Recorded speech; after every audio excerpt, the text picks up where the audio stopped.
네, 사도행전입니다. 오늘 사도행전 2장입니다. 2장 1절로 13절 말씀입니다. 2장 1절로 13절 말씀 교독하겠습니다. 제가 먼저 읽겠습니다. 오순절날이 이미 이르매 그들이 다 같이 한 곳에 모였더니 호련히 하늘로부터 윽박에 강한 바람 같은 소리가 있어 그들이 앉은 온 집에 가득하며 마치 불의 혀처럼 갈라지는 것들이 그들에게 보여 각 사람 위에 하나씩 임하여 있더니 그들이 다 성령의 충만함을 받고 성령이 말하여 성을 따라 다른 언어들로 말하기를 시작하니라. 그때에 경건한 유대인들이 천하 각국으로부터 와서 예루살렘에 머물러 있더니 이 소리가 나면 큰 무리가 모여 각각 자기의 방언으로 제자들이 말한 것을 듣고 소망하며 다 놀라 신기하게 여겨 이르되 보라 이 말하는 사람들이 다 갈릴리 사람이 아니냐. 우리가 우리 각 사람이 나누고 방언으로 듣게 되어 어디겠냐. 우리는 바데인과 메데인과 에람인과 또 메소포타미아 유대와 갑바도기아 본도와 아시아 부르기아와 반빌리아 에돔과 브레네에 가까운 리비아 여러 지방에 사는 사람들과 로마로부터 온 나그네 곧 유대인과 유대인의 들어온 사람들과 그레데인과 아라비아인들이라 우리가 다 우리의 각 언어로 하나님의 큰 일을 말함을 듣는도다 하고 다 도망하며 나와서 서로 이르되 이 어찌된 일이냐 하며 함께 읽겠습니다. 또 어떤 이들은 조롱하여 이르되 그들이 세례를 취하였다 하더라. 아멘. 네, 오늘 읽은 말씀을 성령 충만함으로 일어난 기적이라는 제목으로 한번 살펴보도록 하겠습니다. 자, 예수님께서 부활하신 후 제자들에게 40일간 나타나시면서 믿음과 확신을 심어 주셨습니다. 네. 그리고 감람산에서 성천하시며 성령께서 임하실 때까지 예루살렘에서 기도할 것을 또 명령하셨습니다. 오직 성령이 너희에게 임하시면 너희가 권능을 받고 예루살렘과 온 유대와 사마리아와 땅끝까지 이르러 내 증인이 되리라고 하셨습니다. 자, 주님의 명령에 순종하여서 이제 지난 수요일날 말씀드렸는데 1장 14절에 나타난 바와 같이 감람산에서 돌아와서 함께 기도하였습니다. 또 24절에서는 함께 모여 기도한 후에 어떻게 했습니까? 다른 유다 대신에 마띠아를 제자로 제비 뽑아봤습니다. 그래서 마띠아가 뽑혔습니다. 자, 예수님께서 말씀하신 대로 제자들은 어디에 모이기에 힘을 썼고 모일 때마다 기도하였습니다.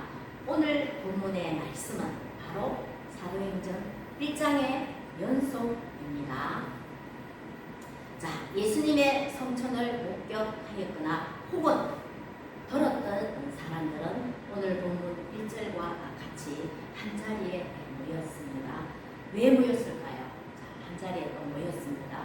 왜 모였을까요? 평소처럼 모이기로 했겠지만 이날은 무슨 날이라? 오순절이라고 기록되어 있습니다. 자, 오순절은 유대인들이 중요하게 여기는 3대 절기들 중에 6월절이 지난 50일째 되는 날이며 이날은 77절 혹은 맥추절이라고도 불렀습니다. 자, 즉 처음 추수한 그 밀로 떡을 만들어서 하나님께 감사의 제사를 드리는 감사의 날입니다. 오순절날이. 자, 마가 다락방에 모인 이들은 감사를 드리기 위해 모였는데 이 장소는 50여일 전에 예수님과 제자들이 마지막 만찬을 하였던 장소입니다. 예수님과 마지막 만찬을 하였던 장소이자 또 예수님께서 제자들의 발을 씻기신 장소입니다. 예수님께서 제자들의 발을 씻기신 장소이며 또 모두 예수님을 나를 버릴 것이라고 말씀하셨던 장소입니다. 자, 이곳에 모인 제자들은 하나님이 주신 그 수확에 대한 감사를 드리는 기도를 했을 것입니다. 기도도 했을 것이며 또 주님과의 마지막 만찬의 당시를 회고하면서 부활하시고 성천하신 주님께 감사하고 있었을 것입니다. 자, 이때 바로 이때 성령께서 집에 가득하였으며 각각 개인에게도 충만하였더라고 본문은 기록하고 있습니다. 자, 충만하다는 것은 완전히 채운다는 의미를 가지고 있습니다. 부족함이 없이 가득하게 채운다는 의미를 가지고 있습니다.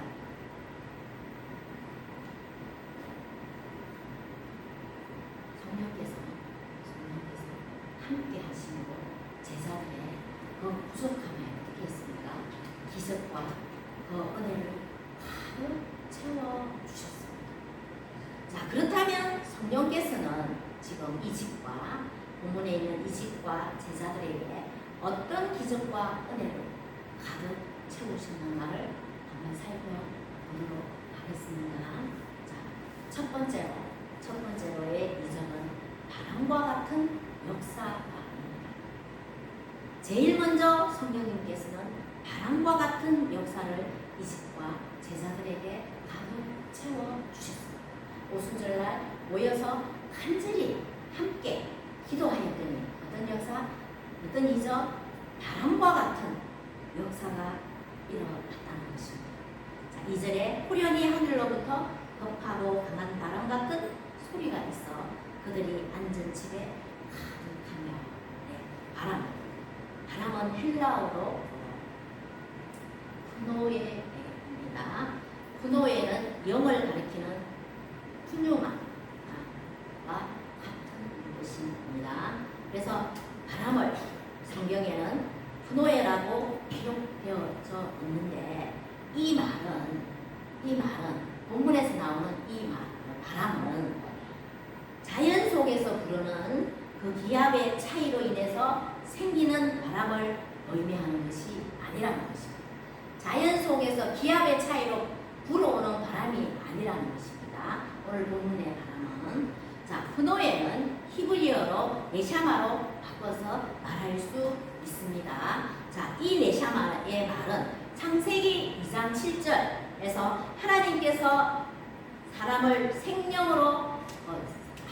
사람을 만드실 때, 그죠? 생명으로 만드셨지 않습니까? 그죠? 생명을 불어넣어서 사람을 만드셨습니다. 하나님이 사람을 만드실 때, 흙으로 빚어서 사람을 만드실 때 생명을 불어넣어서 만드셨습니다. 자, 하나님께서 어떻게 사람의 코에 생기를 불어넣으시는 사람이 생명이 된지라 라고 창세기 2장 7절에서 기록하고 있습니다.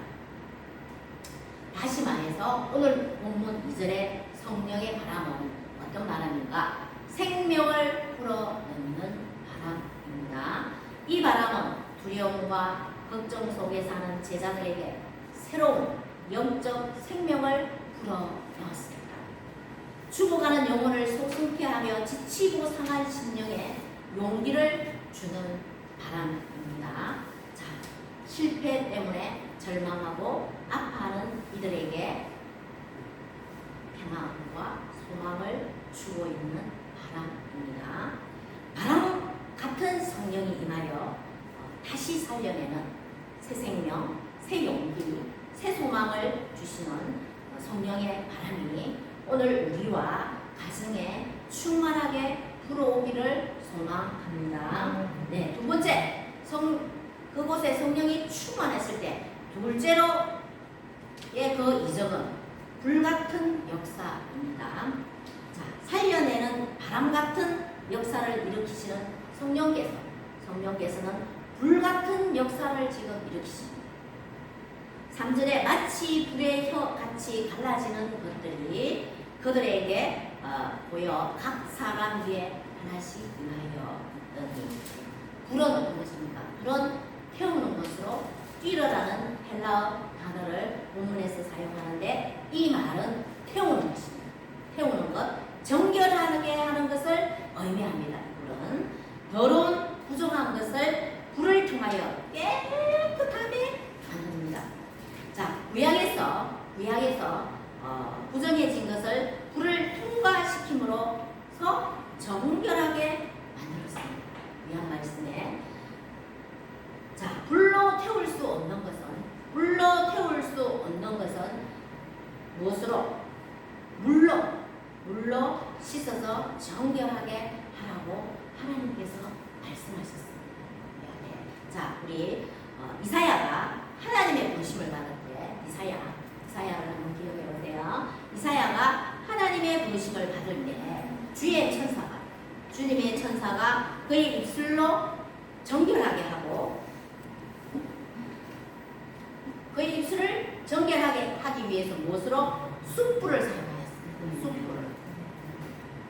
자, 요 앞으로 한번 보세요. 우리 이사야서 6장 6절로 7절 말씀을 우리 함께 읽어보도록 할게요. 시작. 그때 사람 중에 하나가 부젓가락으로 재단에서 집은 빈 숫을 손에 가지고 내게 와서 그것을 내 입술에 대며 이르되 보라, 이것이 내 입에 닿았으니 내 악이 제하여 졌고 내 죄가 사하여 졌느니라 하더라. 아멘. 네. 자, 불이 피어오르는 붉은 숯불을 이용하여 이사야의 그 죄와 그 부정함을 깨끗하게 하셨습니다. 깨끗하게 하셨고 이사야에게 사명을 주셨습니다. 사명을 주시고 그 사명의 자리로 이사야를 보내셨습니다. 불같은 성령이 임하심으로 세상의 죄를 이기고 정결하고 거룩한 세상을 만들어가는 오늘 함께한 성도님들의 삶을 살아가시기를 소망합니다. 네.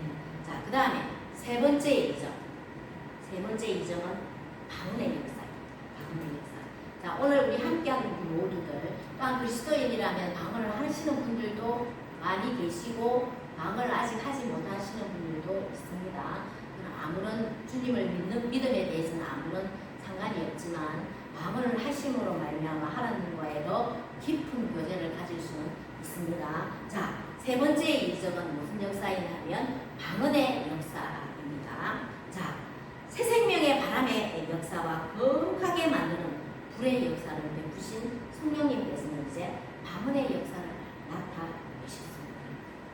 본문 4절부터 오늘 마지막 13절까지의 말씀은 성령 충만한 제자들이 방언을 함으로써 일어난 사건들을 매우 자세하게 설명하고 있습니다. 자, 이스라엘 땅이 아닌 다른 여러 지역에서 이제 명절을 지키기 위해 온 사람들이 자신이 사는 지역의 언어를 들음으로써 모두가 몰랐습니다. 성령의 이적으로 한국 사람이 영어를 말하고 히브리어를 말하고 헬라어를 말하였다는 말인 것입니다. 자, 제자들이 성령이 충만해서 제자들이 말을 했을 때 각 지역에서 각 지방에서 온 사람들이 이 제자들의 말을 어떻게 했다는 것입니까? 들었다는 것입니다. 이 제자들의 말을 그냥 들은 것이 아니라 알아들었다는 것입니다. 이런 은혜가 우리 가운데에도 있었으면 참 좋겠습니다. 자, 본문에 4절에 나타난 언어는 글로사라고 표현하는데 이 글로사, 이 언어는 지방 사투리입니다. 사투리하는 사람들도 있습니다. 그 다음에 6절에 나타난 단어는 디알렉토스로 표현되어 있는데 각 지방이나 나라의 고유한 언어를 의미합니다. 언어를 말합니다. 자, 말이 통하지 않는 사람들이 성령의 은혜로 말이 통하게 되고 모두가 이해하는 한 언어로의 회복이 되어졌다는 것입니다. 6절 말씀에 보면 큰 무리가 모여 각각 자기의 방언으로 제자들이 말하는 것을 듣고 이렇게 나옵니다. 자, 제자들이 사람들이 각 지방에서 모였습니다. 조금 전에 우리 본문 말씀에 읽었지만 나중에 9절에서 11절 말씀을 한번 읽어보도록 하겠습니다. 각 지방에서 모여든 사람들이 이 사람들이 제자들이 말한 만약에 제자들이 헬라어로 말했다. 제자들이 이 말한 말을 앉아있는 사람들이 다 자기의 언어로 알아들었다는 것입니다. 자, 우리 창세기 11장에는 무슨 사건이 일어납니까? 바벨탑 사건이 기록되어 있습니다. 자, 인간의 교만으로 인하여서 바벨탑을 쌓고 그 결말이 무엇이었습니까? 언어의 혼잡이라고 성경은 기록하고 있습니다. 자, 인간의 교만으로 자기 욕심으로 바벨탑을 쌓았답니다. 그래서 그 바벨탑을 막 쌓아보았지만 그 결말은 언어의 혼잡이었습니다.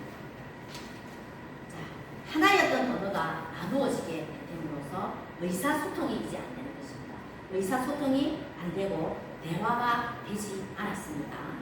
그로 인하여 사람들은 말이 통하는 몇몇 사람들 끼리끼리 나누어지고 또 뿔뿔이 흩어집니다. 우리 창세기 11장부터 그 이후에는 사람들이 끼리끼리 말 통하는 사람 끼리끼리 모이고 아니면 뿔뿔이 흩어졌습니다. 자, 오늘 본문의 성령의 역사를 통하여서 나누어졌던 그 언어가 하나 되는 역사가 일어났다는 것입니다. 자, 우리 오늘 본문 9절로부터 11절 말씀을 한번 읽어보겠습니다. 9절로부터 우리는 시작. 우리는 바레인과 메레인과 엘라민과 또 메소포타미아, 유대와 갑바도기아, 본도와 아시아, 불기아와 밤빌리아, 애국과 및 구레네에 가까운 리비아 여러 지방에 사는 사람들과 로마로부터 온 나그네 곧 유대인과 유대교에 들어온 사람들과 그레네인과 아라비아인들이나 우리가 다 우리의 각 언어로 하나님의 큰 일을 말함을 듣는도다 하고. 네. 자, 제자들이 많이 모인 사람들한테 뭐 했습니까? 말을 했다는 것입니다. 사람들이 많이 몰려왔습니다. 인종도 다양합니다. 많은 나라에서 들어왔습니다. 유대인과 유대 교회에서 들어온 사람들이 각 지역의 언어로 하나님의 큰 일을 들어온 사람이 듣고 있습니다. 몰려온 사람들이 자신들이 사는 각 지역의 언어로 하나님의 큰 일을 듣고 있습니다. 자, 그들은 들었을 때 너무 놀랐습니다. 당황하면서도 제자들을 조롱합니다. 제자들에게 뭐라고 하냐면 세술에 취하지 않고는 그럴 수가 없다는 것입니다. 이 말은 제자들이 성령의 충만함을 받자 하나님의 큰 일을 말했다는 것입니다. 자, 그러면 하나님의 큰 일이 무엇입니까? 하나님의 큰 일은 하나님의 구속함과 능력을 말합니다. 이 말을 했어요. 제자들이 했는데 몰려온 모든 사람들이 그것을 다 알아들었다는 것입니다. 제자들의 말로 했는데 각 나라에 온 사람들이 자기의 언어로 다 알아들었다는 것입니다. 자, 예루살렘에 온 모든 사람에게 무엇을 이 큰 일은 복음을 전거했다는 말입니다. 제자들이 말한 것을 자기 나라의 말로 들은 사람들은 놀랍고 당황하면서도 제자들을 조롱한다는 것입니다. 자, 몰려온 사람들에게 이 제자들이 어떻게 했습니까? 이 복음을 선명하게 전달하였다는 것입니다. 전달했더니 그 사람에게 또 전달되었다는 것입니다. 이렇게 성령이 충만함으로 하나님의 큰 일을 말했을 때 각 나라에서 온 사람들이 다 알아들었다는 것입니다. 네. 어떻게 했을 때?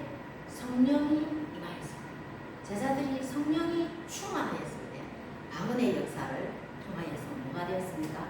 하나가 되었습니다. 자, 그래서 언어가 이제 회복되었다는 것입니다. 방언의 역사를 통하여서 하나 되게 하시는 성령의 역사 하시니 오늘 함께한 나에게, 우리의 가정에, 우리 교회, 우리 사회, 나라와 민족에게도 나타내서 하나 되는 역사가 일어났습니다. 전에는 이제 성령의 충만함에 대해서 말했습니다. 그죠? 오늘 본문 4절에서 단순히 가득했다는 의미뿐만이 아니라 성령님의 지도배와 성령님의 인도하심을 받아서 순종하고 따르는 것이 성령의 충만함의 뜻입니다.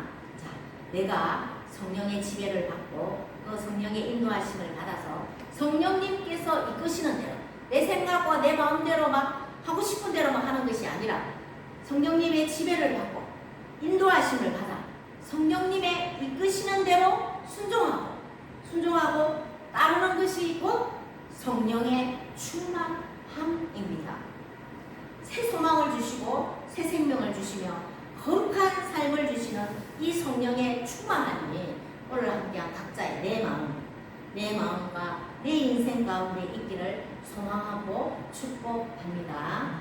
네. 또 우리 가정, 그죠? 가정을 빼놓을 수가 없잖아요, 그죠?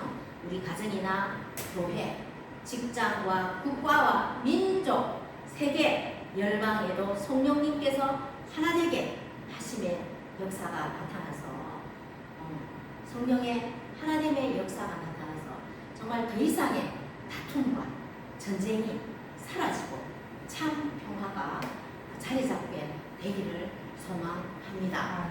모두가 다 우리나라가 정말 참 평화가 있었으면 좋지 않겠습니까? 그죠? 자, 우리 주님의 말씀대로 순종해야 되는데 그렇지 못한 부분들이 또 너무나도 많이 있기에 우리 먼저 우리 주님을 믿는 자가 주님 앞에 간절히 기도할 때 성령이 임하여 성령이 충만하는 자들이 이 대한민국을 덮을 때 충만하여서 성령님이 덮을 때 이 나라와 이 민족과 우리 가정과 교회와 내가 모두가 다 하나 되는 역사, 정말 참 평화가 자리 잡기를 소망합니다. 자, 성령님의 이제 충만한 마지막입니다. 이제 마칠까 합니다. 성령님의 충만함을 통해서 무슨 사건이 일어났습니까? 오순절의 사건이 일어났습니다. 오순절에 사람들이 많이 모였습니다. 그 다락방에는 오순절이 되기 전 예수님께서 떠나시기 전에 너희들은 떠나지 말고 예루살렘에서 너희들이 함께 모여 기도하라고 했습니다. 기도하라는 것이 마가 다락방이었습니다. 그런데 오늘 본문 1절에 보시면 또 모이라고 합니다. 오늘 모인 날은 무슨 날이기에? 오늘 모인 것은 무슨 날이기에 모였습니까? 오순절이었기에 모였습니다. 그래서 함께 모인 그곳 위에 기도에 간절함이 하나님께로 올려져서 성령이 임하였다는 것입니다. 그 가운데 성령이 충만하였다는 것입니다. 그래서 오순절의 사건이 일어났다는 것입니다. 오순절의 사건은 무엇인가? 첫 번째로의 이적은 바람과 같은 역사입니다. 바람과 같이 성령이 임하니 우리 한 사람 한 사람이 새롭게 태어났다는 것입니다. 그 다음 두 번째, 불과 같은 역사가 일어났다는 것입니다. 그 불과 같은 역사가 일어남으로 인하여서 내 속에 있는 모든 죄가 깨끗이 씻겨지고 정결함을 받았다는 것입니다. 거룩하게 되었다는 것입니다. 그리고 세 번째로는 방언의 역사. 한 사람의 말로 말을 했는데 모든 각 사람이 모여있는 그곳에서 제자들이 하나님의 그 큰 일을 말하였습니다. 그 복음을 선포했는데 각 지역에서 몰려온 사람들이 다 알아들었다는 것입니다. 성령이 충만함을 통하여서 이 오순절에 일어나는 기적이, 이 기적이 내 삶에 그리고 우리 교회에도 일어나기를 간절히 소망하며 이렇게 되기를 주님의 이름으로 축복합니다. 아멘.